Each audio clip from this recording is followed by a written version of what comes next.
esté siempre con ustedes. De verdad que en cada transmisión es más y más las ganas de poder compartir la palabra, que usted la entienda y cuando la entienda, la estudia, también la dé por enseñanza. Ese sería el legado y es el legado que nuestro Señor Jesucristo nos dejó. Un saludo para todos. Uno especial para los pastores de Argentina. Estamos en victoria. Sé que pronto esta prueba ya dejará para siempre sus cuerpos. En el nombre poderoso de Cristo Jesús, un saludo para Colombia, para Ecuador, para todas las naciones que nos están viendo y una doble bendición para aquellos que a la 1, 2, 3 de la mañana están en esta transmisión, esperando esta transmisión. De verdad que Dios es bien. Aquí compartiendo este grato estudio del arrebatamiento con mis amados pastores. Dios les bendiga, Dios les guarde. Bienvenidos sean una vez más a este programa. Le damos toda la gloria al Señor y de verdad que es un privilegio poder compartir con los siervos y poder compartir con ustedes este tiempo. Esperamos en el Señor de que cada día vayamos, como dice la Biblia, de gloria en gloria, de triunfo en triunfo y de victoria en victoria para la gloria del Señor. Amén. Y nuestro amado pastor. Amén. Bendiciones para todos, amados amigos, familia, hermanos en Cristo, amigos, todos aquellos que puedan estar allí conectados con nosotros para aprender del mensaje de Dios. Quiero yo también dar un saludo especial a un hermano, Reinaldo París, en Bolivia, del Ministerio Carcelario de La Paz, Bolivia. Son prisioneros de esperanza, unos hermanos que estudian la palabra y que aún estando en prisión se esfuerzan por conocer de Dios y por aprender de Dios cada vez más. Para ellos mis grandes bendiciones en el nombre de Cristo Jesús. Amén. Pues ya estamos como para dar inicio. Claro, ¿estamos listos o no estamos listos? Gozosamente listos hoy más que nunca. Un saludo también para nuestros hermanos en Estados Unidos, nuestro hermano Noel y nuestra hermana Elisa, que han sido fieles también como muchos de los que nos están observando y sé que ha sido de gran bendición también. Un hermano, un apóstol, un saludo, un saludo grande para el apóstol Gustavo. Gracias a Dios ya salió del coronavirus en victoria. De verdad que nos gozamos también para el hermano de nuestra hermana Miriam, Moisés, también, que de la muerte volvió a la vida. De verdad que Dios es bien. Amén. Poderoso y es bien. Amén. Entonces gozosos todos y así como ellos también han salido todos. Debemos de seguir clamando. La oración del justo puede mucho. Sigamos clamando en el nombre poderoso de Cristo Jesús para que todos sean sanos. Si la soberanía de Dios sea para que sean sanos, sea prontamente sanos de una forma milagrosa. Si la soberanía para otros en Dios sea llevarse los que sean salvos en el reino. Amén. Salvos para este precioso reino de los cielos. Que Dios les bendiga. Ahora sí, sin más, iniciemos. Estamos hablando acerca del arrebatamiento de la iglesia. Y vuelvo y repito, muchos pensaron que ya iba a decir cuál era el arrebatamiento y cómo se iban a dar. No, ahora usted comprende que era necesario que empezáramos a dar las pautas, los principios, las reglas de interpretación de dónde, cómo, cuándo y cada una de las escuelas y los pensadores que sostienen estas teorías referentes al arrebatamiento de la iglesia. Vamos en este momento, estamos hablando sobre el traslado parcial. Es la primera escuela que estamos viendo sobre el traslado parcial. Pero ¿qué habla ellos? ¿Qué aplican? Y lo venimos tratando desde el video anterior. Está diciendo que la iglesia va a ser trasladada parcialmente. O sea que una parte se va y se queda otra parte. Por ejemplo, alguien que le dice, hermano, si usted sigue en eso, usted se va a quedar. Y entonces va a ir para la segunda vuelta. No, mi hermano. Quedamos claros hoy que la iglesia es una. Y habrá un solo arrebatamiento para la iglesia. Aquella persona que no se vaya en el arrebatamiento con Cristo en la primera vuelta, diga así, entonces en la segunda no formará parte de la iglesia. Así es. Debemos de estar claros en esto. La gracia era para eso, para que la justificación, la redención y la salvación, la justificación, la redención y la santificación de Cristo viniera a nosotros. Por eso, nadie nos puede decir que la iglesia no está lista, porque no es por obras, no es por nuestras obras, porque si el Señor estuviera esperando que nuestras obras fueran perfectas para venir, dijimos que nunca vendría. Nunca vendría. Eso tiene que estar en nosotros. La iglesia está preparada, fue porque la santificación de Cristo fue imputada en nosotros. Porque la justificación, Él es justo. Bueno, es justo juez justo. Porque un justo es alguien que necesita ser justificado. Un juez justo está sobre una persona justa. Ojo. Él es juez justo. Y su justicia vino hacia nosotros. La redención que hizo, la hizo a través de su sangre. Por eso nosotros somos aceptos delante de Dios. Quiero que usted me comprenda lo que estoy hablando, mi querido hermano. No es por nuestras obras, sino por una sola obra hecha en la cruz del Calvario, por un Dios que vino a dar la vida por su pueblo, convirtiéndose en hombre. Entonces, el día no sabemos, no está sujeto a días ni a señales. Lo que sabemos es que hay señales un poco que vienen hacia la semana 70, y si la semana 70 se está acercando, significa que la 69 no demora en cumplirse. Pero la hora ni el día nadie la sabe. Si usted estaba viendo esto para que yo le dijera la hora ni el día, no hay. Entonces quedemos claros de que la iglesia es una. El arrebatamiento para la iglesia es una. Y los que se quedan también serán arrebatados, pero no formarán parte de la iglesia. Eso quedó completo. ¿Alguien desea añadir algo? ¿Seguro? Seguro, sierva, no, con confianza. Confianza que no estamos pagando tiempo. No, o sea, lo que sí hay que aclarar es que la salvación es por gracia, no es por obra. Amén. O sea, no es por lo mucho que tú y yo hagamos que vamos a ser salvos. La salvación es por fe, ¿sí? Por aceptar ese plan de salvación. Y aparte de eso, hay que tener en cuenta, como dice la pastora, viene el Señor por toda por toda su iglesia. El que no se vaya quiere decir que estuvo en una iglesia, que fue una congregación, que fue participante, pero nunca se arrepintió y nunca nació de nuevo. Eso. Entonces, el traslado parcial está hablando que hay 2 arrebatamientos para la iglesia. Falso. Totalmente falso. Para la iglesia hay un solo arrebatamiento y lo hace el Espíritu Santo. Eso sí nos quedó claro. Y, por ejemplo, si una persona, si usted o otra persona en Marte ha predicado sobre la parábola del trigo y la cizaña, entonces pertenece a esta escuela. Porque dice que hay una parte de trigo que es buena, pero hay una parte de cizaña que es mala. También la parábola de la red, las 10 vírgenes. La parábola de las 10 vírgenes, 5 sensatas y 5 imprudentes, significa que usted está de acuerdo con esta teoría, que hay una parte de la iglesia que se va y otra que se queda. Entonces, tengamos en cuenta que la escuela del traslado parcial siempre va a decir que hay una parte de la iglesia que se queda y hay otra que se va. Entonces, mucho cuidado porque estamos enseñando qué es la parábola del trigo y la cizaña, qué es la parábola de la red, la parábola de las 10 vírgenes, que no tienen nada, absolutamente nada que ver con la iglesia. Y por favor, se la estamos mencionando para que usted en casa la pueda leer. Parábola del trigo y la cizaña, Mateo 13, versículo del 24 al 30. Parábola de la red, Mateo 13, 47 al 50, Mateo 25 para la parábola de las vírgenes,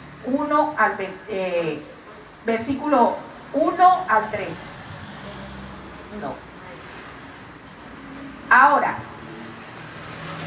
¿qué podemos decir? Esta escuela niega la consumación de la salvación, o sea, ellos piensan que una parte va a ser salva ahora y otra después.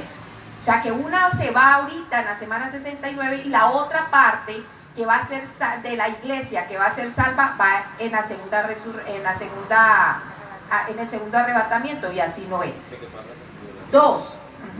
Niegan la unidad del cuerpo de Cristo. Escúcheme eso. Esta escuela niega que la iglesia sea una. Entendamos que en la gracia es un solo cuerpo y que la unidad viene cuando se ilumina esta verdad. Escúcheme, ¿cuál verdad? Cuando yo recibo el plan de salvación en Cristo Jesús y acepto a través de ese plan que el Señor Jesús me hizo, acepta a Dios, porque esa es la palabra correcta. Uno dice, ¿quiere aceptar a Cristo? No es la palabra correcta. Si usted lee, dice que en Cristo fuimos aceptos nosotros. Lo que nosotros estamos aceptando es el plan de salvación.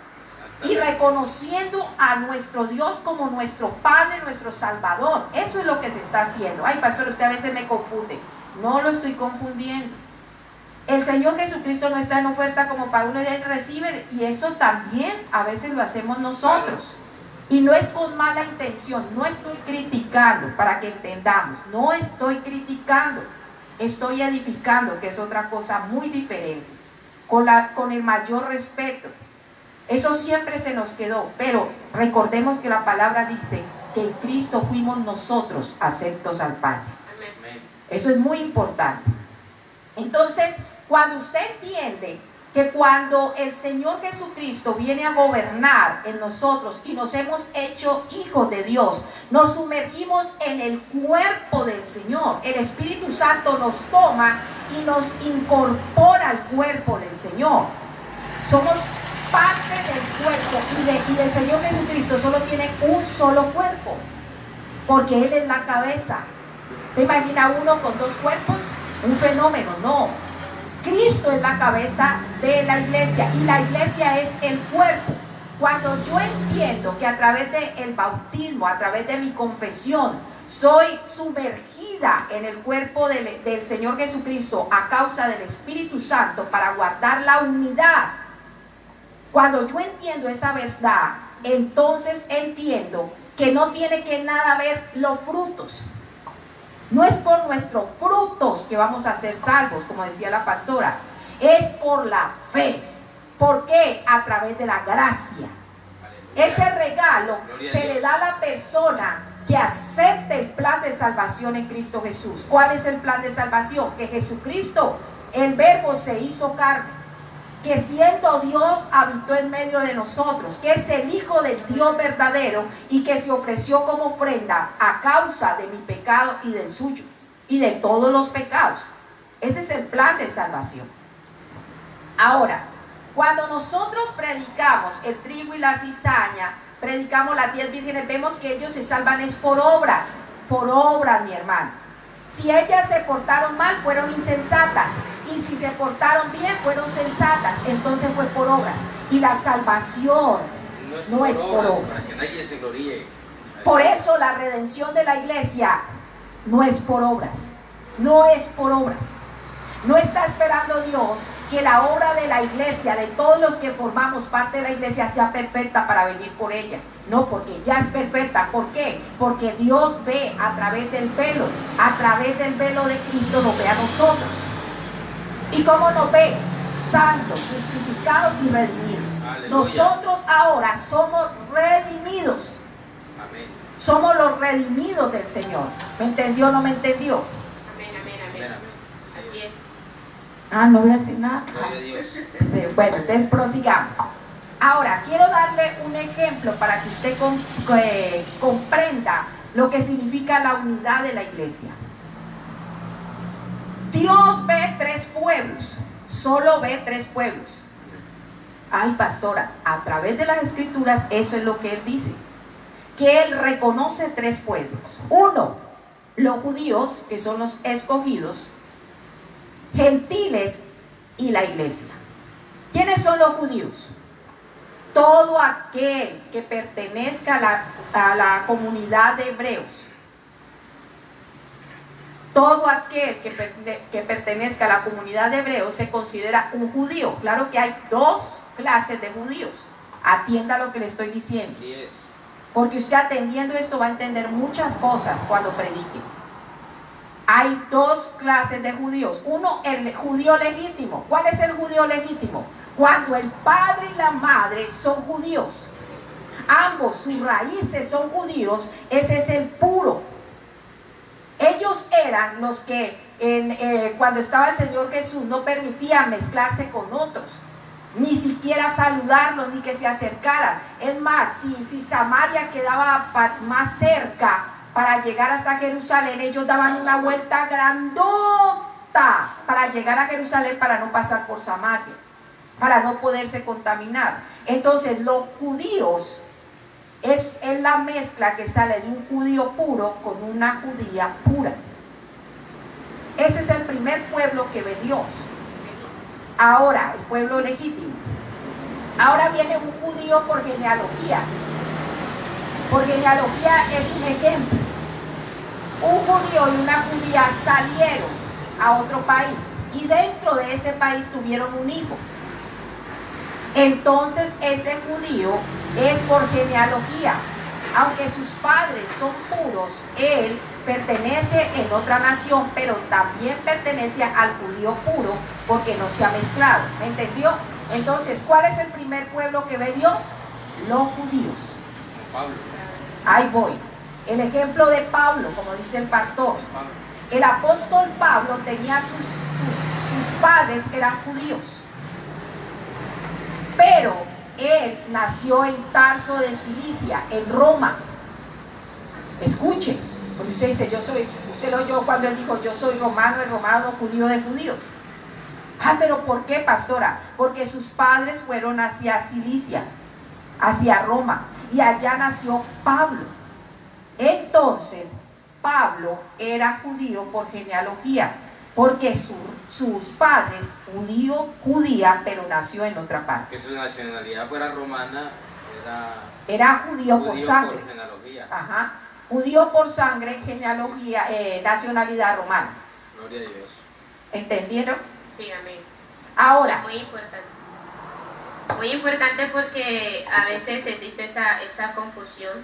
Y por ejemplo, en el ejemplo de Pablo, muy puntual ese ejemplo, porque por eso él decía, él lo hablaba con propiedad cuando los romanos querían imponerle alguna ley y les decía, es que yo soy romano, pero también hablaba con propiedad cuando hablaba con los judíos porque también era judío.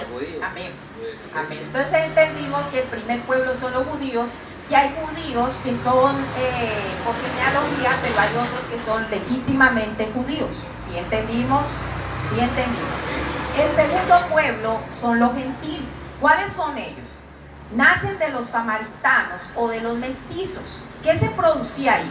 Era cuando un judío varón tomaba por esposa a otra persona que no fuera judía, que tuviera otra cultura. Un judío legítimo se allegara a una mujer que no fuera directamente del mismo pueblo judío, sino de otro pueblo. Y ahí salen los samaritanos, que son los mestizos. Entonces, cuando usted le dice gentil, entonces usted tiene que levantar la mano. Porque a pesar de que digan, no, pero pastora, ¿cómo se le ocurre a nosotros? Si nuestros dos padres fueron Adán y Eva, y a través de ellos poblaron, porque para decir yo que soy, mis primeros padres Adán y Eva, y desde ahí hubo una generación que salió y hubieron varios que se dispersaron y tomaron a otras mujeres, otros pueblos.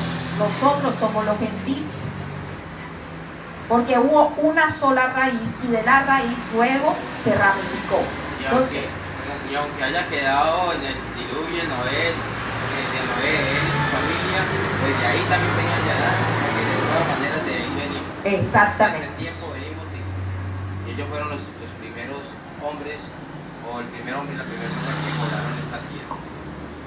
Entonces, entendamos que los gentiles era lo que se utilizaba como los samaritanos o los mestizos. Ya nosotros, ya ellos se fueron degradando, ya judío, ya otro nacía, llegaba a otro, para nuestra descendencia solamente Dios la sabe hasta dónde llega y de dónde vino.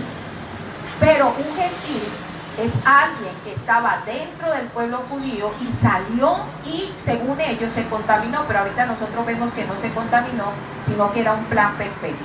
Entonces entendí, pastora, uno, que había un pueblo que es judío, que ve Dios, otro que son los gentiles, que son aquellos que son samaritanos o los mestizos, como somos nosotros ahora, y el tercer pueblo, mucho cuidado, el tercer pueblo se llama la iglesia. Amén. El tercer pueblo que ve Dios es la iglesia, que es todo judío que confiese que Jesucristo es el Señor. Y todo gentil que confiese que Jesucristo es el Señor forma parte de la iglesia. Entonces, hay judíos, hay gentiles y hay la iglesia. Esos son los tres pueblos por los cuales Dios ve. Ojalá le haya quedado claro. Por eso no es posible que cuando Cristo venga se lleve un grupo y se quede con ese grupo y luego venga por otro, porque se rompe la unidad del pueblo.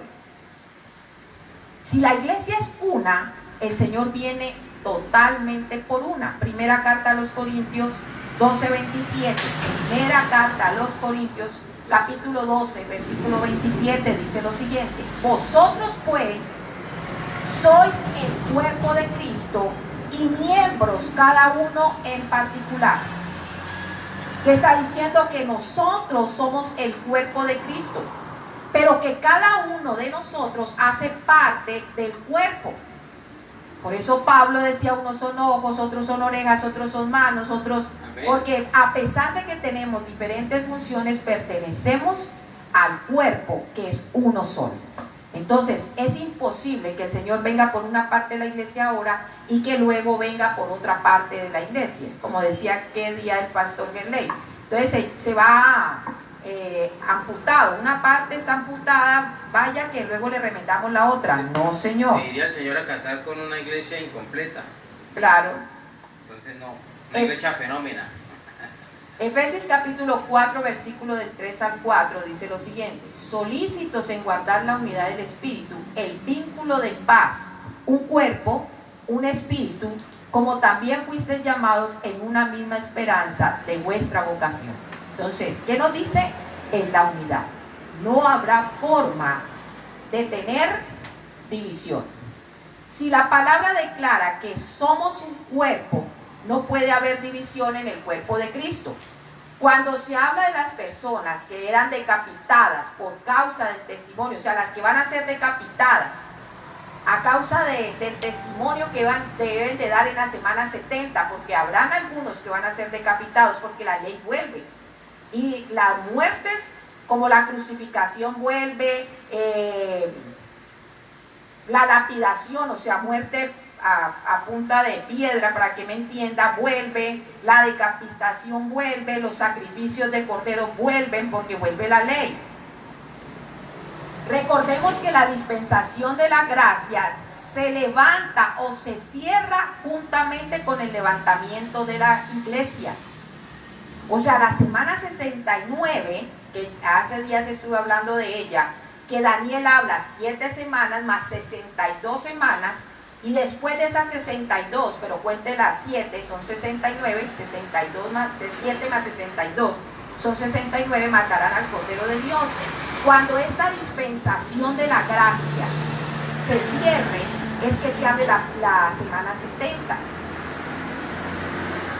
Entonces, la iglesia se arrebata en la dispensación de la gracia. Esto significa que no pasa la tribulación y la gran tribulación.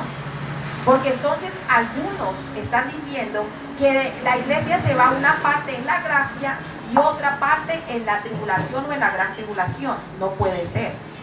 No puede ser.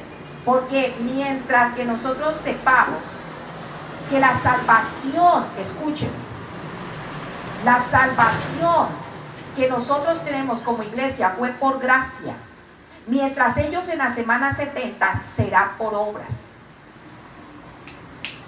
Atención, la salvación que usted y yo recibimos hoy es por gracia, el regalo inmerecido, no por obras. Solo una obra en la cruz del Calvario, una obra redentora, y la hizo el Señor Jesucristo, nadie más. O sea que no es por obras hoy, es por gracia nuestra salvación. Pero en la semana 70, que es la semana de la tribulación y la gran tribulación, será por obras. ¿Por qué? Porque ellos tendrán que dar la vida por Cristo. Aquí en esta gracia, Cristo dio la vida por nosotros. Estamos a paz y cuentas. Allá ellos tendrán que dar la vida por Cristo. Entonces no es lo mismo. No es el mismo proceso, no son las mismas personas. No podemos hacer ese vínculo porque no es lo mismo. Ellos tendrán la vida y la justicia de Dios, pero por no dejarse sellar, pero nunca formarán parte de la iglesia. Impresionante. Impresionante. Somos bienaventurados. Amén. 3 veces benditos. El que no puede entender la gracia del Señor, mi hermano, es porque no desea, porque Dios siempre ha sido claro en su palabra. Amén. Amén. El Espíritu Santo se quedará, escúcheme, porque la gente piensa que el Espíritu Santo se va juntamente con la iglesia. No. Él prometió estar con la humanidad hasta el fin. ¿Hasta cuándo? Hasta el fin. ¿Hasta cuándo? Hasta el fin. Hasta el fin. Eso significa que Él nos toma, ¿quién? El Espíritu Santo nos toma en el arrebatamiento de la iglesia. Porque allá, ¿quién los toma? Los ángeles. La venida del reino, pues. En el reino, en la semana 60 y 70, ¿quién los toma? Los ángeles. Aquí a nosotros, en la gracia, nos arrebata el Espíritu Santo, no los ángeles. Por eso vuelvo y digo, lee Mateo capítulo 24 y te das cuenta que los que los recogen a ellos son los escogidos y los recogen los ángeles. A nosotros no. Es que hay que tener en cuenta que para nosotros ser arrebatados tenemos que tener una transformación, y el único que puede hacer esa transformación de este cuerpo corrupto a uno incorruptible es el Espíritu Santo. Y los ángeles en la venida, que es la segunda venida, que muchos se confunden con el arrebatamiento, con la segunda venida, los ángeles son quienes están allí recogiendo a los escogidos, y ellos no tienen poder para hacer el arrebatamiento y el arrebatamiento, simplemente los recogen, y el Señor ya viene a instaurar su reino. Entonces no podemos confundir el arrebatamiento con la segunda venida de Cristo, que es donde hay mucha confusión. Amén. Ahora, el Espíritu Santo se quedará con ellos en ese periodo de la semana 70, de la tribulación y la gran tribulación, para seguir la obra de convencimiento, pero no de pecado y de juicio. Ojo, ojo. Uno, Él no va a morar en ellos. No mora en ellos. En la semana 70 no mora en ellos. Nosotros somos bienaventurados que por primera vez en el hombre mora el Espíritu Santo a partir de la semana 69. Gracias por el Señor Jesucristo. Pero cuando regrese la semana 69, la semana 70, cuando venga, el Espíritu Santo no morará en ellos. Y varias veces usted nos va a escuchar, y dele, tengo que hacer el anclaje para que pueda entender. Queremos quedar claro, porque ustedes dirán que el Espíritu Santo, acabamos de decir, que va a estar con todos hasta el fin. Una cosa es que el Espíritu Santo vaya a estar hasta el fin, y otra cosa es que vaya a morar en las personas que no sean arrebatadas, en los que estén pasando ya la tribulación. Él va a estar, pero no va a morar como mora ahora en la gracia. Ahora en la gracia, como dice la pastora, somos privilegiados que el Espíritu Santo mora en nosotros.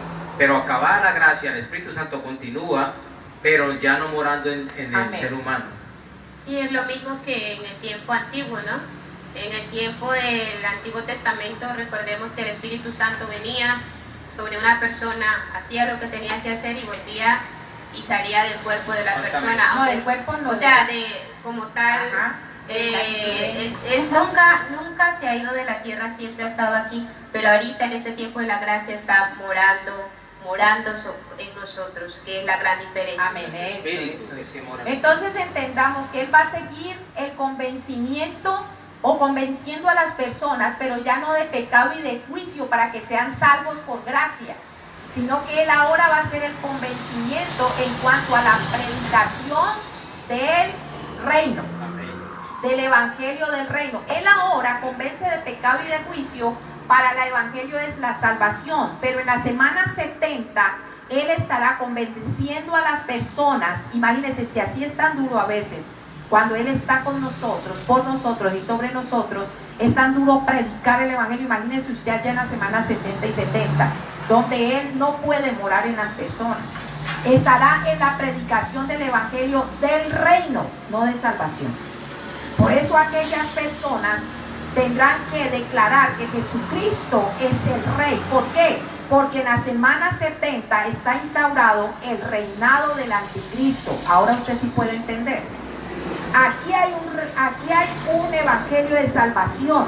Aquel que dio la vida por nosotros. Allá en la semana 70 tendrá que predicarse el evangelio del reino, porque está reinando otro rey. Y tiene que venir el verdadero rey a reinar sobre la tierra. Gloria a Dios, aleluya. Bendito sea Dios. Entonces entendió que es muy diferente el evangelio de la cruz, que solo se predica para la iglesia en el tiempo de la gracia. Cuando Jesús hace mención en el evangelio que nosotros le enseñamos de Mateo capítulo 24, que dice: y será predicado este evangelio, ya sabemos que hay otro evangelio. Este evangelio que él estaba diciendo que estaba vivo, que era la semana para los últimos tiempos, era el evangelio del reino. Pero en este es el evangelio de la gracia. Y quien convence de pecado y de juicio es el Espíritu Santo de Dios en este momento. Así que, mi hermano, yo creo que en este corto tiempo usted poco a poco ha ido comprendiendo. Poco a poco ha tenido que desaprender, como desaprendimos nosotros, de muchas cosas, de no mezclar las culturas, de no mezclar los tiempos, sino al contrario, de que Dios es perfecto en todo lo que hace. Amén. Y nos está enseñando el Espíritu Santo. Esta escuela somete a la iglesia al periodo de la gran tribulación. O sea, una se va en la gracia en la semana 69, y la otra, como estoy diciendo ahora, tiene que pasar por la tribulación y por la gran tribulación, o sea, por el periodo de los 7 años debe estar esto. Ahora, yo quiero que usted aprenda algo. Hoy no se lo podemos dar a fondo, pero es algo muy importante para que usted no mezcle los tiempos en Dios. Si yo no conozco los tiempos, si yo no conozco los juicios, voy a tener un grave problema, porque voy a estar mezclando siempre la gracia con la ley, el arrebatamiento de la iglesia con lo que es el arrebatamiento de los que se quedan en la semana 70. Voy a estar mezclando los hijos de Dios con los hijos aquellos que no van a ser parte de la iglesia. La doctrina de los juicios, quiero que usted entienda algo. Y esto es muy importante, mi hermano. Si hay algo que quiero que hoy le quede claro, es la doctrina que hace o estudia los juicios que ha establecido Dios para toda esta generación, desde Adán hasta el último. Sean juicios físicos o sean juicios espirituales. Y yo quiero que usted sepa que un juicio se da o se dicta sentencia según las violaciones que haya cometido de los principios de Dios. O sea, Dios trae juicio conforme a las violaciones a sus principios. Dios tiene principios, y si esos principios son violados, se establece un juicio, y Dios ha establecido juicio, que significa sentencia, castigar, condenar, vincular. Pero quiero que me preste atención. Así cuando usted le lleguen esos audios de que ahí viene el Señor y que se está armando con un ejército y que va a venir a acabar con todos esos pastores, con todas las profetas, porque viene por juicio, usted no va a tener que pasar por la palabra. Yo quiero que usted comprenda que la ira de Dios no es igual a la ira del hombre. Así es. Porque el hombre asemeja la ira de Dios como si fuera la ira que nosotros a veces tenemos. La ira de Dios no es igual que el amor. Voy a darle un ejemplo. El amor de Dios es diferente al amor que nosotros tenemos, que deberíamos de tener y que vamos a tener en Cristo. 1, Dios no tiene amor eros. El amor por una mujer y un hombre que se casen, Él no tiene ese amor. Él nos dio ese amor a nosotros, nos dio ese privilegio. Él no tiene amor filial. Ay, pastora, pero Él sí tiene familia. No, es que hay un amor mayor al eros y al mayor al amor filial. ¿Cuál es el amor filial? El que yo tengo por mi mamá, por mis hijos, por mi papá, por mis primos, por ellos. Uno puede decir en la iglesia, ay, aquí hay amor filial. Pero si un hermano de la iglesia se mete con uno de su familia, usted va a ver que el amor filial es mayor. Entonces para Dios no hay eso, porque no hace acepción y excepción de personas. No hay amor eros, porque Él no tiene esposa. Es mentira. Aquellos que están diciendo que Dios está casado en los cielos y que tiene varias esposas, mentira, mentira. Él es espíritu. No está sujeto a la carne, a pasiones. Y a su nombre sea la gloria. Amén, bendito sea Dios. Entonces tiene un amor que fue el mismo que le expresó el Señor Jesucristo. Expresó el Señor Jesucristo a Pedro. Pedro, ¿me amas? ¿Me amas? La primera pregunta, ¿me amas más que a esto, a la parte filial? ¿Me amas más que a esto, más que a ti mismo? Tú lo sabes todo, ¿me amas? El amor ágape. ¿Cuál es el amor que tiene Dios? El ágape, hermano, el ágape. Donde no hay acepción ni excepción de personas, donde no hay uno mayor que el otro. Por eso usted ve que Dios nos ama a todos por igual. Y ese es el amor que se va a perfeccionar en nosotros cuando seamos arrebatados, porque esta carne es la que nos tiene atadas a amar a uno más que a otros. Por eso el Señor dice, ama a tu prójimo como a ti mismo. No nos compara con el papá y la mamá, sino como te amas a ti mismo, ama a tu prójimo. Porque cuando seamos arrebatados, lo sensual, lo carnal, lo diabólico, lo animal queda aquí. Lo que va a ser espíritu. Y entonces comprenderás que cuando tú veas, ella algún día fue mi madre en la tierra, pero la amo tanto como al chino que veo ahí, que lo amo tanto como al coreano que veo ahí, que nunca conocí, pero hace parte del cuerpo de Cristo. Es mi hermano, todos son mis hermanos. El amor se va a unificar. Entonces ahí comprenderás por qué Dios nos ama a todos. Amén, gloria a Dios, así es. Porque Él nos ama con un amor ágape. Entonces te das cuenta que el amor de Dios es diferente a nuestro amor.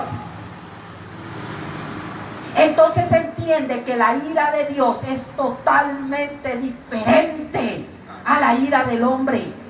La ira del hombre,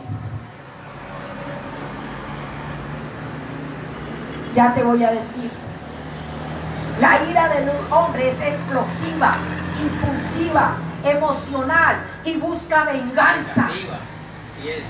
Esa es la ira del hombre, explosiva. Si tú vas a gritar, gritas. Si es impulsiva, puedes matar a alguien por el impulso de la ira, de la rabia que tienes.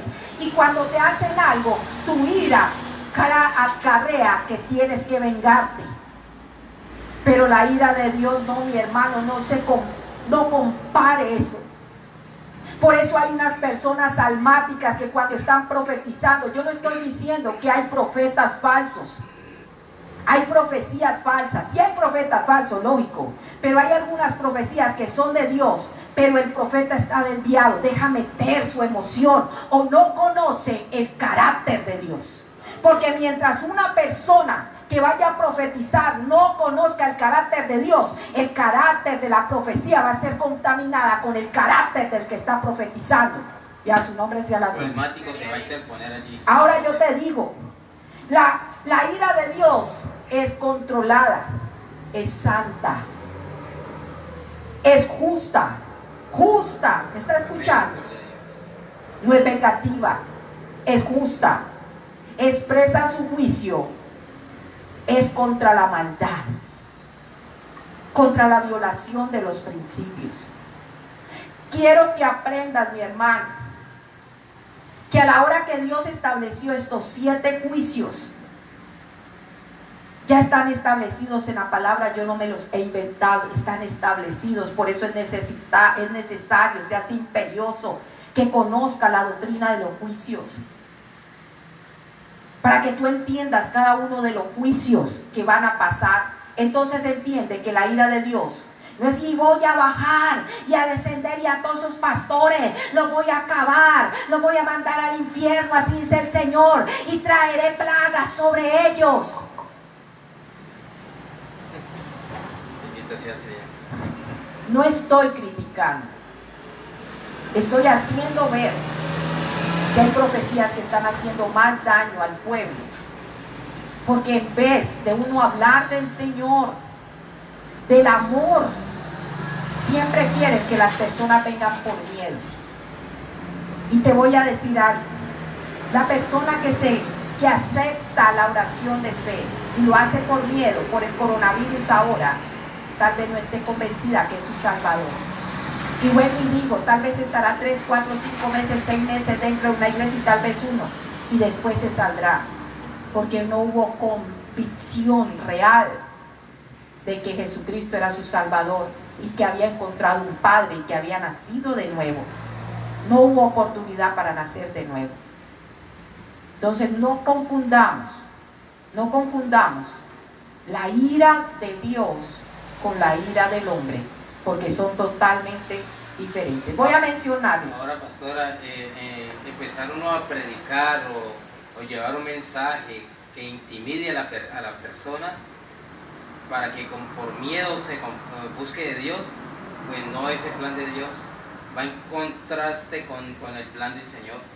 El Señor quiere que a través de la palabra, de la verdad, la gente sea restaurada y que la gente decida en su libre albedrío buscar al Señor por convencimiento de que Él es nuestro Salvador, que es la única solución, que es nuestro mediador, que sea por amor y no por miedo, no intimidado, y decir que la profecía viene de parte de Dios. Yo estaría manipulando a las personas y sometiéndolas a un temor, a un miedo, para que se conviertan al Señor, como si Dios no tuviera el Espíritu Santo de Dios aquí trabajando, convenciendo de pecado, de juicio y de justicia. Entonces va en contraste con el plan de Dios de salvación. No es así como se ganan las almas. No, y cuando las personas van a la iglesia por miedo, a los días vuelven y se salen. Sí. Ese es el motivo, es porque tienen una conversión emocional, por miedo. En el momento se sintió en su alma un susto, un miedo, y se convirtió, pero no fue una conversión espiritual realmente, no fue nacida de nuevo. Entonces esa es la gran diferencia. Por Lo eso hizo hay que dejar que Dios que obre, amén. Por remordimiento y no por arrepentimiento. Exactamente. Lo hizo porque le dijeron, porque le contaron, pero no estuvo convencido en su espíritu que así fue. Entonces hay mucha gente que dice, no, tranquilo, yo hice la oración de fe, yo soy cristiano. No, eso no es. Y yo lo digo por experiencia, porque yo hice como 7 oraciones de fe y nunca me convertí realmente. Lo digo por mi propio ejemplo. Entonces, cuando realmente yo acepté a Cristo, lo hice por convicción, porque vi que necesitaba de Él, porque me ocurrían muchas cosas y dije, no, yo sé que necesito de Dios. Y allí fue donde tuve mi verdadera conversión. Amén. Y hasta ahora nunca me he apartado, gracias al Señor. Amén. Ahora, yo quiero... ¿Usted iba a decir algo? Uno nunca sabe. Si hable, diga algo. Bueno, lo único que puedo decir y añadir a este punto es que cuando Cristo venga no viene por gente con remordimiento.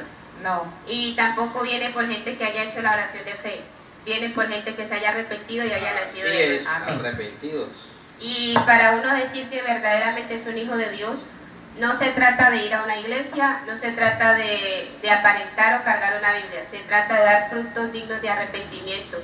La Biblia dice que el árbol se conoce por el fruto y ese fruto tiene que ser bueno, porque los que somos de Dios, nuestros frutos dan evidencia de que Dios está con nosotros, de que somos, que aunque cometemos errores, que aunque fallamos, por encima de nuestros errores y nuestras falencias, se puede ver que el Señor está en nosotros. Amén. Y el verdadero Hijo de Dios no va a la iglesia al culto. Escuchen. El verdadero Hijo de Dios no va a la iglesia al culto. El verdadero Hijo de Dios va a la iglesia a rendir culto. Es Él el que va a ir a rendir culto en medio de la congregación. Porque yo voy para el culto y entonces no, si estuvo malo, estuvo bueno, estuvo malo, malísimo. Ay, no estuvo bueno, ay, buenísimo. No, yo voy convencida que voy a la congregación porque soy yo el que voy a rendir culto al Dios que vive por los siglos de los siglos. O sea que si el culto estuvo malo, fue tu culpa, fue mi culpa. Sí. El culto estuvo malo, ay, estuvo malo el culto, no me gustó el culto de hoy. Usted y yo somos los culpables, porque entonces no rendimos el culto que el Señor se merecía. Amén. Amén. Gloria a Dios. Bueno, entonces ya quedó claro, pastora, me quedó súper claro. Ha sido más claro, como le digo yo a los miembros de la congregación, ha sido más claro. Una cosa es la ira del hombre y otra cosa es la ira de Dios. No puedo hacer esa mezcla. Cualquier audio que llegue haciendo esa mezcla, descarte de una vez que no viene de parte de Dios. Ahora, ¿cuáles son los juicios, pastora? Ya entendí que la ira de Dios a través de los juicios no va a ser la misma. Y que Dios es un justo juez y que va a establecer sentencia sobre ellos. ¿Cuáles son esos siete juicios de que usted habla? 8. Los 3 primeros son los juicios que tuvieron que dar lugar y van a dar lugar con la tierra. Esta tierra en la que usted habita y que yo habito ha pasado por 2 juicios. Amén. ¡Oh, pastora! Por 2 juicios. Por eso es necesario saber el juicio y el tiempo y por qué se estableció. Y Dios los anunció y les dio oportunidad de que se arrepintieran. El primer juicio está en Génesis capítulo 1, versículo 2.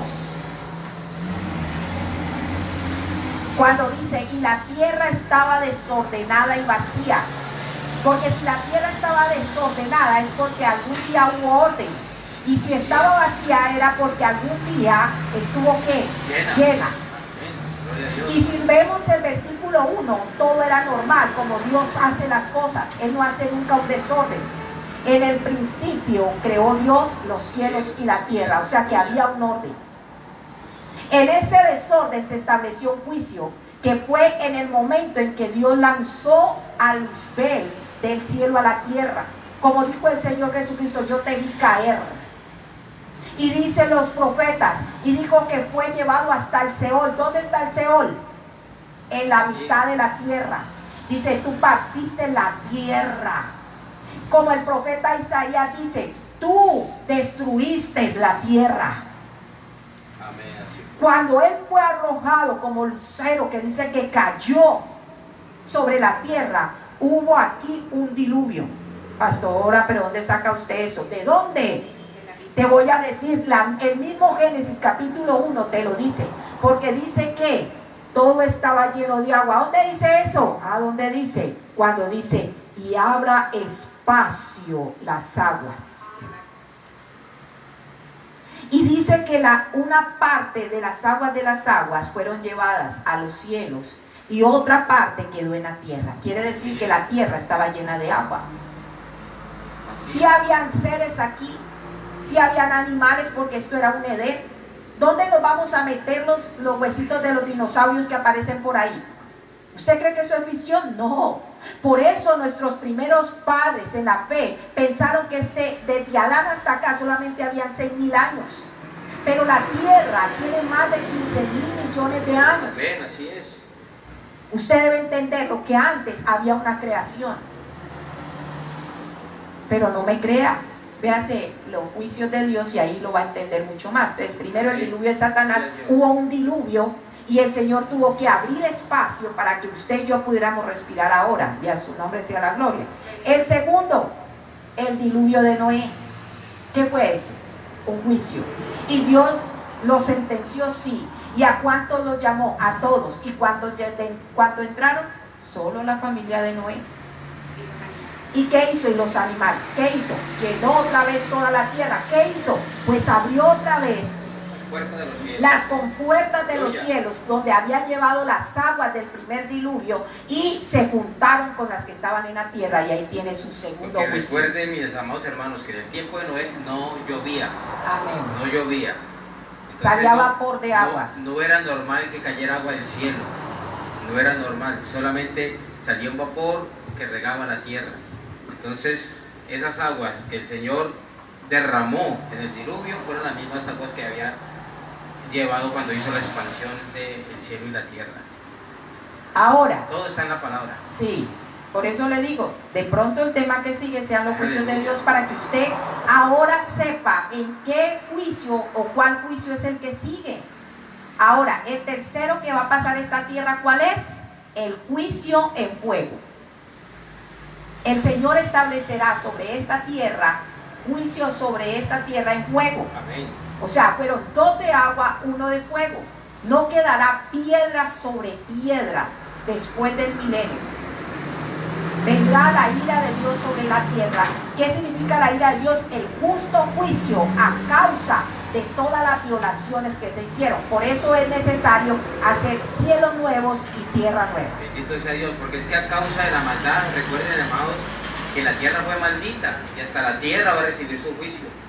Y hasta la tierra tiene que ser transformada, tiene que tener como nosotros vamos a tener cuerpo glorioso, la tierra también tiene que ser un cuerpo glorioso, una tierra gloriosa. Un espacio diferente. Pero no es esta tierra. Usted ya está lleno de pecado, usted ya no. Esta tierra ya perece. Debe de perecer, como dice Amén. Apocalipsis. No quedará piedra sobre ella. Y Adán nunca vio, escúchame esto, cómo Dios creó. Porque cuando Adán fue colocado en el Edén, ya todo estaba creado. Pero usted y yo, por primera vez, vamos a ver cómo cuando Dios dijo, y hágase la luz. Cuando Dios empiece a llamar los cielos, cuando Dios empiece a llamar las aguas, cuando empiece a crear los animales, todo lo veremos nosotros nuevamente. Ahora, ya están esos 3 juicios que son terrenales. Ahora, faltan los juicios que son espirituales. ¿A quién, pastora, a quién van a juzgar? 1, el juicio de la iglesia. Pablo habla que usted y yo es necesario, ya se lo dije, pima, que significa, es palabra griega que significa tribunal. Vamos al tribunal de Cristo, es necesario que todos compadezcamos ante el tribunal de Cristo, que es cuando vamos hacia el cielo, que seamos arrebatados. Lo primero que vamos a ser juzgados. Pero ese juicio no es para salvación. Perdón, ese juicio no es para condenación. No es que lleguemos al cielo, ay, usted tiene un pecado para abajo. No, Señor. Ese juicio es estableciendo, mi hermano querido, que una vez usted y yo, nacido de nuevo, demos cuenta de por qué con un espíritu nuevo, renacido, practiquemos el pecado o hagamos pecado. Y que todo pecado que usted ahora, usted pueda, por ejemplo, si usted tiene rencor, raíz de amargura, odio, cancele eso aquí para que no sea contado allá. Pero cuando todo el rencor que usted lleve aquí será abierto allá. Sí, o sea, tengamos presente que en el Bimá no vamos el Señor no nos va a llamar a cuenta para echarnos del cielo, sino para que usted y yo, esto que usted lo está escuchando hoy, téngalo presente, porque empiece a enderezar su vida.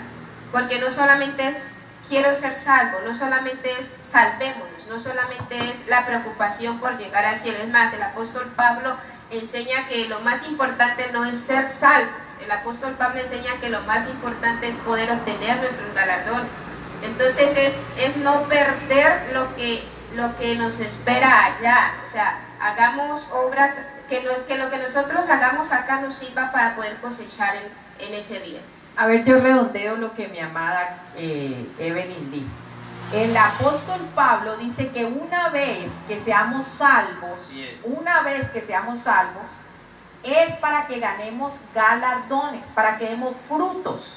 La salvación es la más importante, pero una vez seamos salvos y ya esté la salvación, ya está en nosotros. Ahora, lo inicial es que como hijos de Dios caminemos en santidad, hagamos las obras de la luz, que fue lo que nuestra hermana quiso decir. Amén. Exactamente. Ahora, el juicio de la iglesia, por eso hago un llamado a aquellas personas que han nacido de nuevo y que se han apartado. No estoy haciendo un llamado a las que se congregaron y que siguieron en el mundo como si no les pasara nada. No, aquellos nacidos de nuevo, que cuando pecan se sienten mal. Usted nacido de nuevo. Porque el que no ha nacido de nuevo peca y no, tranquilo, aquí no ha pasado nada. Ay, no, pues igual Dios me va a llevar. No. El que es nacido de nuevo le duele pecar, así no se esté congregando. No, pero ¿por qué? Yo quiero volver, que deseo que el Señor me abra esa puerta. La puerta está abierta. Lo único que tienes que hacer es arrepentirte, apartarte del pecado y regresar. Así de sencillo. Porque el día que llegues al Dilma, se te será contado por qué paraste el Kairos de Dios por vivir tu cronos. A eso es el juicio. Ya, el juicio de la iglesia, el juicio a la nación de Israel.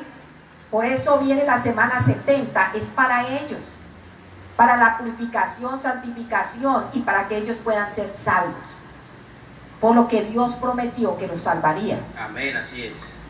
Y si usted ve, cuando veamos el anticristo, se cree que viene de la tribu de Dan, y cuando Jacob le da la bendición, escuche bien, y al referirse a Dan dice, tú eres como la serpiente que sale al camino al caballo para morder sus cascos. Pero a la final le dice, pero Dios a la final te salvará. Amén. Y si usted ve, para allá va. Dan tiene que ser una de las tribus que sean salvas por la promesa que Dios hizo, porque Dios no es hombre para que mienta, ni hijo de hombre para que se arrepienta. Entonces, el juicio a la nación de Israel, el juicio a los gentiles, que también están en la semana 70, el juicio a los ángeles caídos, los juicios, el juicio de aquellos ángeles que estuvieron en el cielo, escúcheme bien, que se dejaron llevar por Luzbel para poder llegar hasta la Chequiná de Dios y no pudieron, que fueron encarcelados, dice Pablo en su carta, y también lo dice Judas en su carta, fueron encarcelados en el Tártaro, a prisiones eternas hasta el juicio final. A ellos se les va a abrir para el juicio final, igual que aquellos seres que están aquí en la tierra, que es lo que nosotros conocemos como demonios. Amén. Ellos también serán juzgados, igual que Luzbel, igual, pero ahora no es Luzbel, ahora es Satanás. Ahí ese será el juicio de ellos. Y el último, el juicio del gran trono. Entonces, ¿cuáles son los juicios? El juicio de Satanás, el juicio de el diluvio de Satanás, el diluvio de Noé, la ira de Dios. Los espirituales son el juicio de la iglesia, el juicio a la nación de Israel, el juicio a los gentiles, el juicio a los ángeles caídos y el juicio del gran trono blanco. El juicio del gran trono blanco pues es el último juicio que ya hace a todos aquellos que no aceptaron al Señor como Salvador, ¿no? Sí, a todos aquellos que definitivamente no quisieron reconocerle.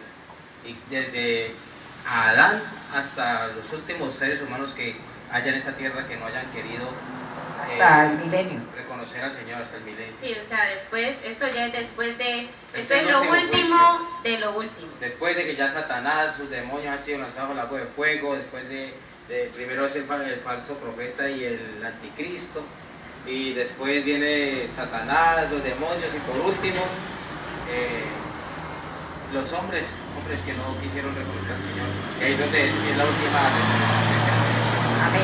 Entonces ahí queda mi intervención hasta hoy. Lo único que quiero que quede claro todo, pero lo esencial que haya aprendido es de que la ira de Dios y la ira del hombre no son comparables, y que hay 8 juicios que vienen sobre, ya 2 han sido cumplidos y el resto que vienen, y que cada uno Dios lo expresa en su tiempo. Amén. Por eso en este tiempo de la gracia no hay juicio. Así es.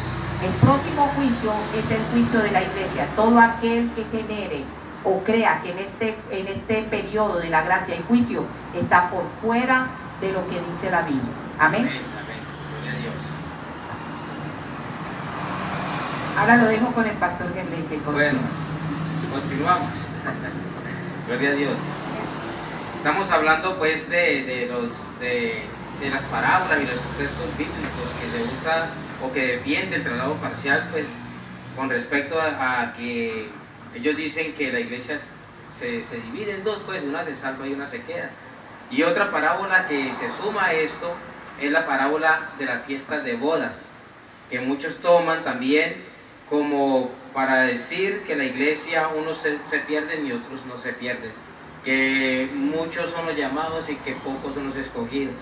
Entonces vamos a leerla para que podamos darle la interpretación a este versículo bíblico. Amén.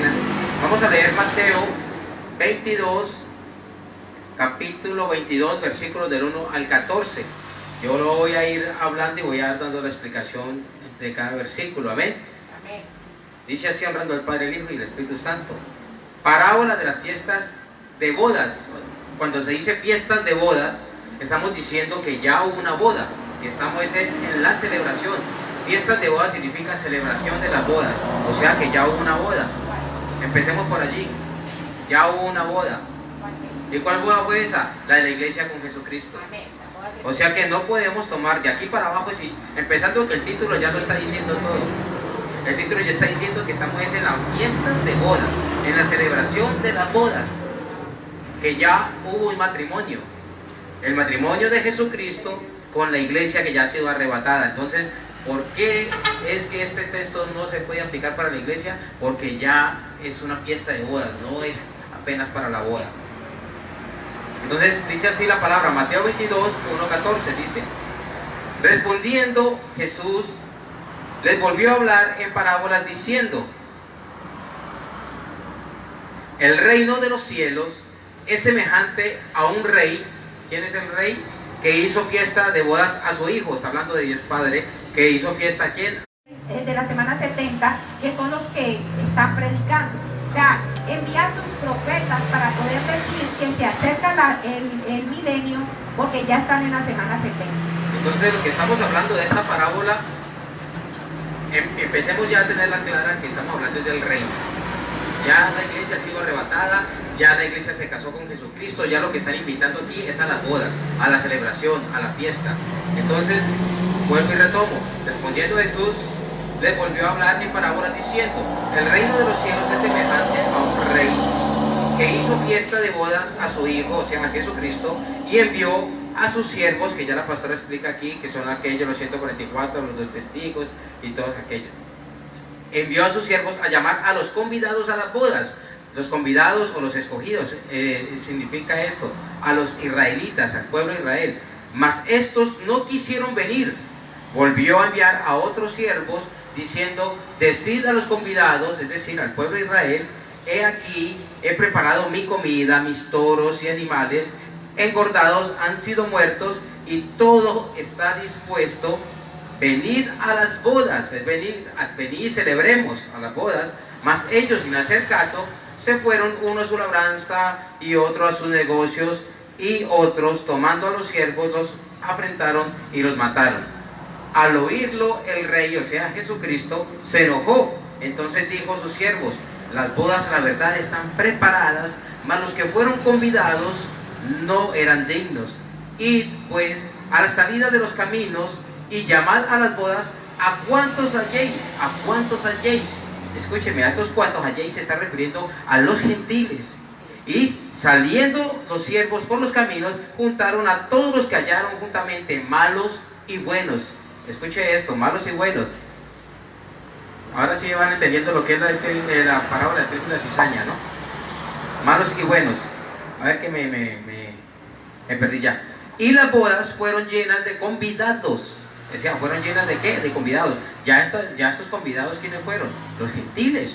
Amén. Los gentiles, que ¿quiere aportar algo, pastora? Que siempre la veo como... No, porque pronto usted lo va a aportar y lo dejo sin hablar. Entonces, estos que vienen allí, estos convidados son los gentiles. Dice: y entró el rey para ver a los convidados, y vio allí a un hombre que no estaba vestido de bodas. Escuche esto. Mire que él mandó la invitación primero, ¿a quién? A su pueblo. Volvió y les envió nuevamente la invitación, y ellos sacaron excusas, que estaban allí, que labrando al uno, haciendo una cosa y otra. Después dice el Señor que entonces le dice: bueno, como ellos no son dignos, no quisieron, entonces vayan y salgan a todo aquel que encuentren en el camino, tráigalo, invítelo. Todos estos invitados son los gentiles. Pero dice que el Señor entró allí a la fiesta donde estaban los convidados, dice, y vio a un hombre que no estaba vestido de bodas. ¿Quién es ese hombre? Dice, y le dijo: amigo. O sea que lo conocía, era alguien conocido. Alguien, cuando usted le dice amigo a alguien, es porque usted lo conoce perfectamente. Amigo, ¿cómo entraste aquí sin estar vestido de boda? Es decir, ¿cómo entraste aquí si esta fiesta no es para ti? Esta fiesta no es para ti.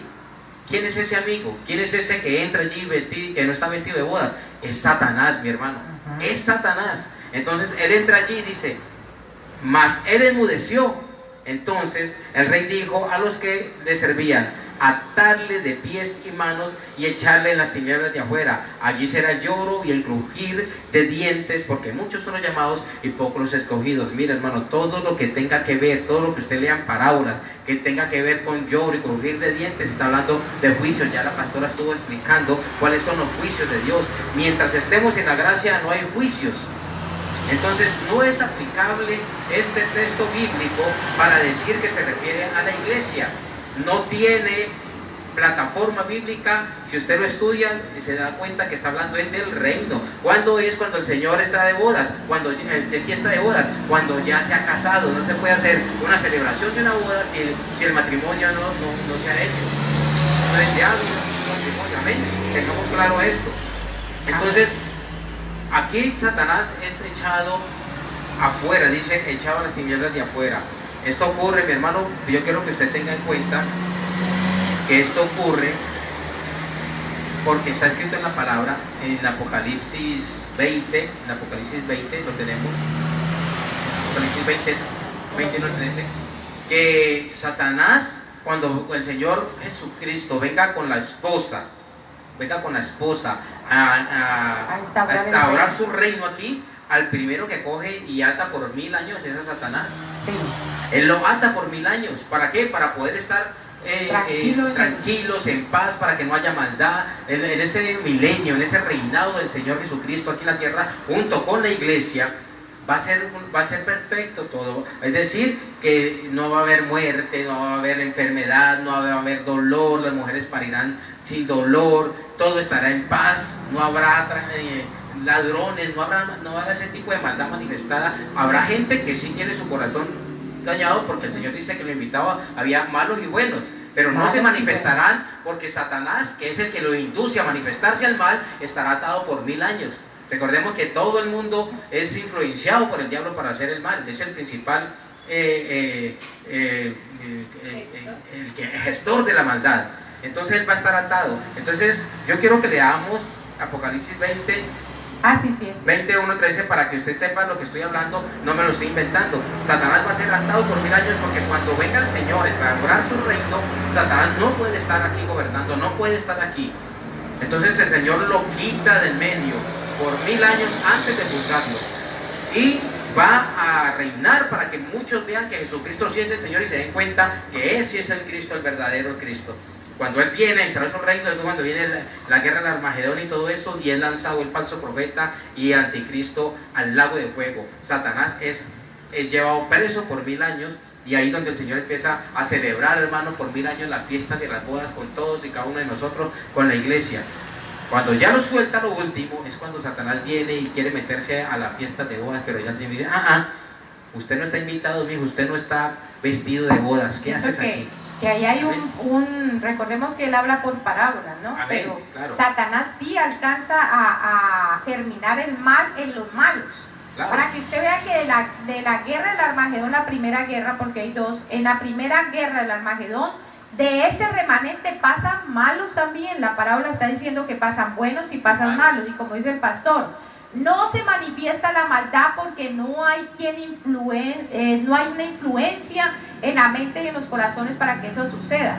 Pero entonces todo está tranquilo por esos 1000 años, hasta que es soltado nuevo. Exacto. En esas fiestas que el Señor hace a su hijo por haberse casado con la iglesia. Y recuerden que la iglesia es la que está gobernando las naciones, ¿no? Amén. No es que nosotros estemos solo en pachanga, no, la vida está normal, pero los gobernantes sobre las naciones es la iglesia. ¿Quién? Usted y yo. La iglesia viene a reinar junto con Él. El Señor, Él como rey y nosotros como virreyes, que nos colocará en cada sector, en casa, y dependiendo de los galardones, que es lo que más o menos muchos estudiosos hablan de eso, es el rango que cada uno de nosotros podemos adquirir en el milenio para reinar.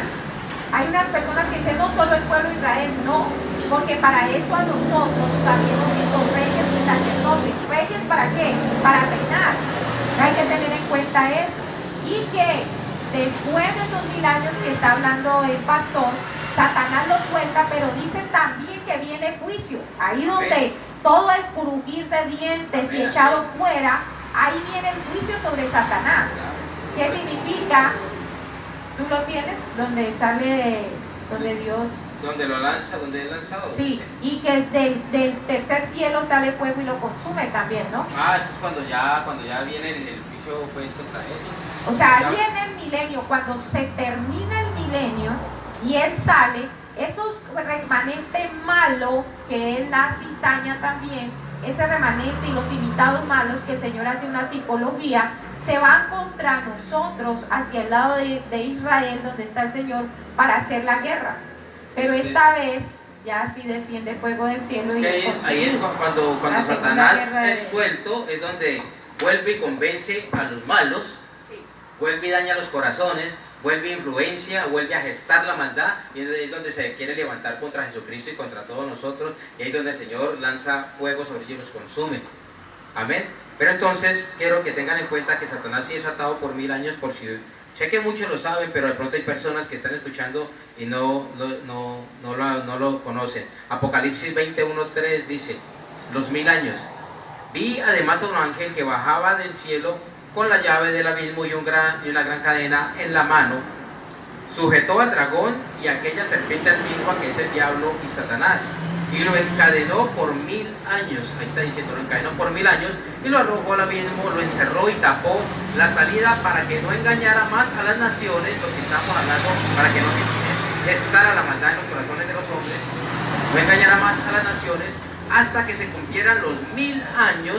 Después habrá de ser soltado por algún tiempo. Es decir, que Satanás va a estar atado por 1000 años mientras el Señor está aquí gobernando junto con la iglesia, y será soltado. Y en esos 1000 años, cuando es soltado, es cuando él quiere venirse en contra del Señor Jesucristo y en contra de la iglesia y todo, y el Señor lo consume y lo lanza al lago de fuego. Entonces miren, mis amados hermanos, que estamos cogiendo textos bíblicos que tienen que ver con el reino, que tienen que ver con el milenio, parábolas que el Señor usó para explicar lo que venía después de la iglesia ser arrebatada, y los aplicamos a la iglesia como si estuvieran hablando de la iglesia. Y no es así, mis amados hermanos. Por eso la importancia de lo que estamos haciendo en los estudios, de que usted investigue, escudriñe cómo, cuándo, dónde, por qué, para qué, con quién, por qué, porque es la única forma de llegar usted a la verdad, utilizando la hermenéutica, escudriñando la palabra y llegar a la verdad. Entonces ese es otro texto bíblico que le estoy, permítame un momentico, yo voy a acabar, pastora, que le estoy mostrando. Y si usted lo analiza, la fiesta de las parábolas de las bodas, analiza la parábola de la gran cena, léalo también en Lucas 14:25, léalo. Y las 10 vírgenes, todos están hablando prácticamente de lo mismo, son paralelismos, están hablando de lo mismo, tiene que ver con el reino de los cielos, con las bodas, con las fiestas de bodas, con echar en las tinieblas afuera, con crujir, y llorar y crujir de dientes. Todo esto tiene que ver con juicio, y no son ahora para la gracia. Entonces eso es lo que de mi parte quería aportarles en esta preciosa tarde, y eso que ya se nos está yendo el tiempo. Amén. No me voy a demorar, se me está yendo el tiempo. Un ratito. Ahora, referente a los juicios, que se me pasó esto de los juicios, es referente a este virus que está ahora. Las personas que están diciendo que este virus lo mandó Dios están equivocados. Con todo el amor, porque sé que hay algunos conciertos que no comparten conmigo, y con todo el respeto, con la humildad, lo digo, no, Dios no envió esto. Y lo dije en un video. Si yo soy secularmente, soy personal de salud, secularmente soy personal de salud, y yo entiendo, conocí la anatomía de este cuerpo, y sé que este cuerpo es anatómicamente perfecto. Dios nos hizo por dentro perfectos y creó un sistema inmune para todos los virus, para todas las bacterias, para todo lo que venga. Dios nos proveyó un ejército para acabar con todo lo que venga, virus, bacterias, microbios, parásitos, todo lo hizo perfecto dentro de nosotros. Ahora, usted no me va a decir que nosotros tenemos un Dios duable, que coloca un sistema de defensa en nosotros para luego crear un virus que nos mate. No, al menos ese Dios yo no lo conozco. Esto que usted ve aquí es porque el hombre le dio la autoridad a Satanás que él necesitaba. Hombres de corazón malo, perverso, donde han entronado el dinero en su corazón. Hombres que no tuvieron temor de Dios.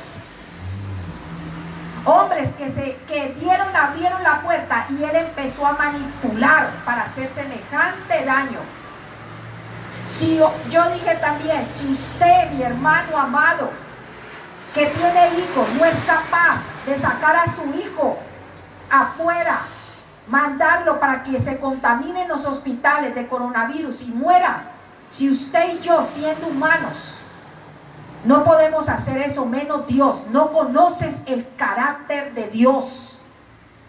Todo lo que la tierra está haciendo, las abominaciones que están haciendo contra Dios, lo que hicieron fue llamar la maldad. Lo que tenemos ahora es parte de la maldad, dando cara a todo lo que hicieron contra los principios de Dios.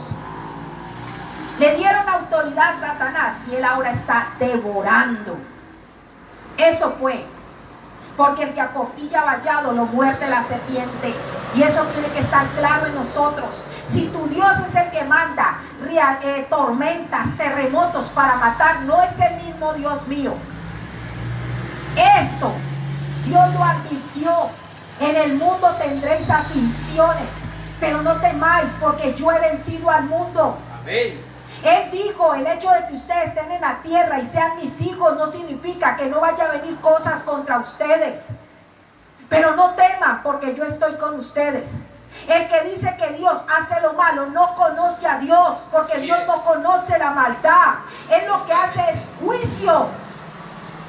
Él soporta y hace los juicios porque han violado sus preceptos, sus mandamientos, sus principios. ¿Y cuándo hace los juicios? ¿A cada rato? No, Él estableció esos 8 juicios. Y en este momento es el tiempo de la gracia, no hay juicio. No hay manipulación, intimidación para tomar el nombre de Dios en vano y decir que esto lo hizo Dios. Job dijo, ¿qué diremos pues? ¿Que viene lo bueno y lo malo? No diremos que viene de Dios. No conocía a Dios. Cuando él lo dijo, no conocía. Por eso en el capítulo 42 dice, me arrepiento en polvo y en ceniza, porque hablaba lo que no conocía. Le estaba echando la culpa a nuestro Dios. Por eso Dios lo encara y le dice, ¿cuándo estabas tú cuando formé la tierra? Y le muestra lo bueno que ha sido Dios. ¿Cómo podemos atribuirle la maldad a Dios si Dios no es malo? En Él no hay maldad porque no es su naturaleza. Entendamos que el amor de Dios es tan grande para con nosotros que aceptó el sacrificio de su propio Hijo. ¿Cómo vas a entender que un Dios que brindó su Hijo para salvación de todos ahora pueda mandar esto para acabar con sus propios hijos? No, mi hermano, no conoces al Dios que tú sirves. Si esto vino, esto es maldad de Satanás. Estos son las influencias diabólicas. Porque todo lo que atente contra el principio de Dios, ¿cuál es el principio de Dios? Las defensas en nosotros, la vida. Y si Satanás está atentando contra eso, está violando el principio de Dios, entonces ¿qué naturaleza tiene? Diabólica. Entonces discierne entre lo bueno y lo malo. Pero no culpes a Dios. Así es, aleluya. No le digas a nadie que es Dios para que la gente le tema a Dios. Háblale del amor infinito que es Dios, para que esa persona conozca a un padre que tal vez nunca ha tenido, para que se identifique con un hermano que lo amó primero, antes de todas las cosas. Así que mi hermano, Antes de echarle la culpa a Dios, conoce a tu Dios. Amén. Y con esto cierro para darle paso a nuestra hermana Evelyn. Gloria a Dios, así es.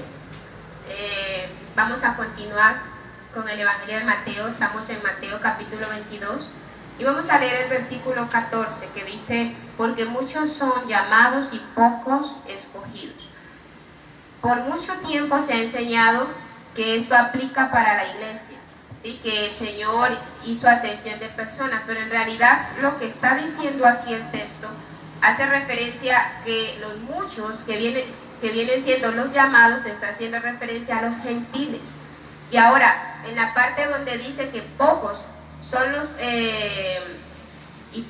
escogidos, hace referencia a los judíos.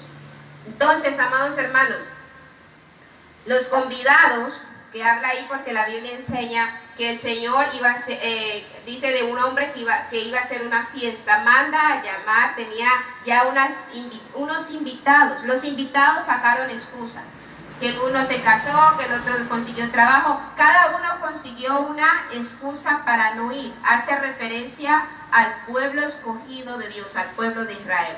Ahora, luego dice la palabra que mandó por las calles a recoger a todo el que estuviera por ahí, a mancos, a cojos, pero todos ellos hacen referencia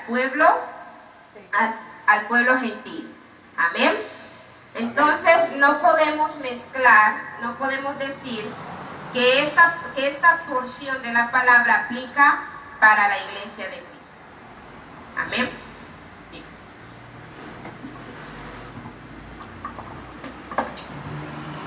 Gloria a Dios. Ahora, en un supuesto negado, si nosotros dijéramos que esta parábola se refiere suponiendo que fuera que los judíos no hubiesen rechazado esta predicación, tenga presente que esto que está hablando el Señor Jesús no fue para el tiempo de la gracia, esta palabra es para el Evangelio del Reino. Lo que se está hablando aquí hace referencia al tiempo que todavía no ha llegado, que es para el futuro. Ahora, si los judíos en un supuesto negado no hubiesen rechazado esa invitación, entonces no habían sido alcanzado la otra parte que vendría siendo los gentiles. Pero en realidad esta porción nos deja ver claramente que gracias a eso la salvación se extendió, pero no hace referencia, vuelvo y repito, a este tiempo, sino que hace referencia al tiempo del reinado milenial. Y quiero que me acompañe ahí a Mateo 24, que es otro texto que utiliza la escuela del arrebatamiento parcial, porque estamos hablando de esta escuela que apoya que el arrebatamiento va a ser parcial. En Mateo capítulo 24 del 27 al 28 dice: porque como el relámpago sale del oriente y se muestra hasta el occidente, así será también la venida del Hijo del Hombre. Porque donde quiera que estuviera el cuerpo muerto, allí se juntarán las águilas. Estas son expresiones que se han utilizado para hacer referencia al encuentro de la iglesia con su Señor, y de verdad que no tiene absolutamente nada que ver. Cuando la Biblia hace referencia al cuerpo muerto, hay personas que han enseñado que el cuerpo muerto hace referencia a Cristo. Y en realidad el cuerpo muerto no tiene nada que ver con Cristo. Amén. Ahora, ¿qué quiere decir eso del cuerpo muerto? Se refiere o hace representación a la corrupción. Y cuando habla de las águilas, que en su traducción original hace referencia a los buitres. Acuérdense que donde hay muchos muertos siempre hay buitres, porque los buitres son animales carroñeros que se alimentan de desechos. Hace referencia a juicio. No está hablando de otra cosa sino de juicio, que fue lo que ya se explicó. Representa el juicio que va a traer el Señor Jesús cuando venga a gobernar con su iglesia. Porque cuando Cristo venga en el reinado del milenial, tengamos presente que no viene solo. sino que viene con todos aquellos que ya fuimos la iglesia, que ya nos casamos en el cielo. Entonces el Señor Jesús para este tiempo no viene solo. Y otro texto bíblico que quiero que me acompañe está en Apocalipsis capítulo 1, versículo 7. Apocalipsis 1, 7. Dice: he aquí que viene con las nubes, todo ojo lo verá, y los que lo traspasaron, y todos los linajes de la tierra se lamentarán por causa de él. Sí, amén. Lamentablemente las naciones, todas las naciones, al ver a aquel al cual traspasaron, al ver al Señor Jesús y verlo venir, no solo, sino que verlo con su iglesia, van a lamentarse en gran manera. Pero lo bueno de esto es que usted y yo todavía estamos a tiempo de poder ser parte de esa novia que viene, que ya no será novia, sino que será la esposa. Algo importante ahí es que aquí observemos que dice que Él viene con las nubes, todo ojo le verá. Amén. Recordemos que en el arrebatamiento de la iglesia ningún ojo le verá, solamente nosotros cuando estemos arrebatados, O sea, que seamos arrebatados. Vuelvo a darme a explicar. Cuando nosotros nos vayamos con el Señor, seamos arrebatados, que el Espíritu Santo nos lleve, nadie sabrá de los que se quedan quién nos llevó. Ni van a ver a Cristo en el primer cielo. En ese momento no verán a Cristo, por eso esto se volverá un caos. ¿Qué fue lo que pasó? Y más de uno que sabía que nosotros estábamos predicando el arrebatamiento va a decir: no fue el arrebatamiento, Dios se lo llevó, Dios se lo llevó, Dios se lo llevó. Escucha lo que le voy a decir. En la segunda venida, que es este Apocalipsis, todo ojo lo va a ver. Él vendrá con toda su iglesia, todos nosotros en alazanes preciosos, caballos, por eso me gustan tanto los caballos. Una iglesia preciosa en todo su esplendor, como Él se lo merece, el Rey de Reyes y Señor de Señores. Entonces no se puede tomar este versículo para decir que el arrebatamiento de la iglesia es con este versículo, porque este versículo es para la semana 60 y 70, que todo ojo tiene que verlo. La segunda Pero venida. en la primera no lo ven. Por eso es, atiéndame bien, es cierto que se están dando lumbreras y organizando todo para un orden mundial, es cierto, pero todavía el orden mundial no puede estar. Porque el anticristo sí ya nació, lógico que ya nació. Tiene que estar ya tomando posesión. Las naciones todavía no se han unido en una. Estados Unidos, Rusia, China no se han unido, ni se van a unir, ni lo piensa que se va a unir, porque primero tienen que empezar las guerras. Y ahora yo le voy a decir algo: antes de que se unifiquen, porque tiene que haber una catástrofe tremenda en todo el mundo. Entienda esto, mi hermano, no hable por hablar. Es que estamos en el orden mundial, no hable por hablar. Estamos próximos al arrebatamiento de la iglesia, sí. Y vamos a ver muchas cosas que se están llevando a un orden mundial. Cuando todos empiecen a decir qué fue lo que pasó con los que se llevaron, millones y millones y millones de personas serán arrebatadas.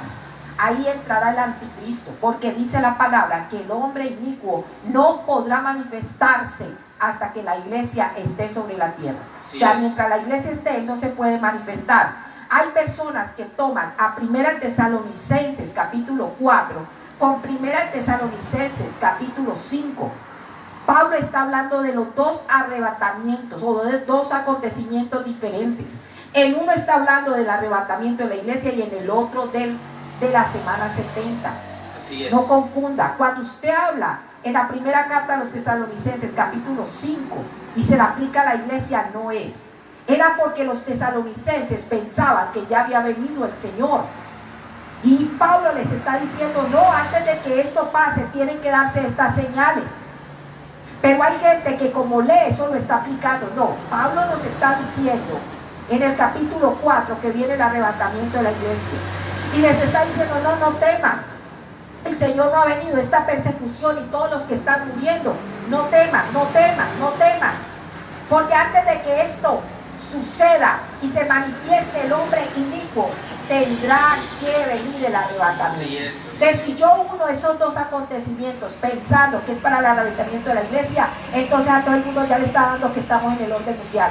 ¿Usted cree que el presidente de Estados Unidos va a ir a hacer las paces con el de Rusia y el de Estados Unidos con el de China en estos momentos y que van a dejar libre a Israel?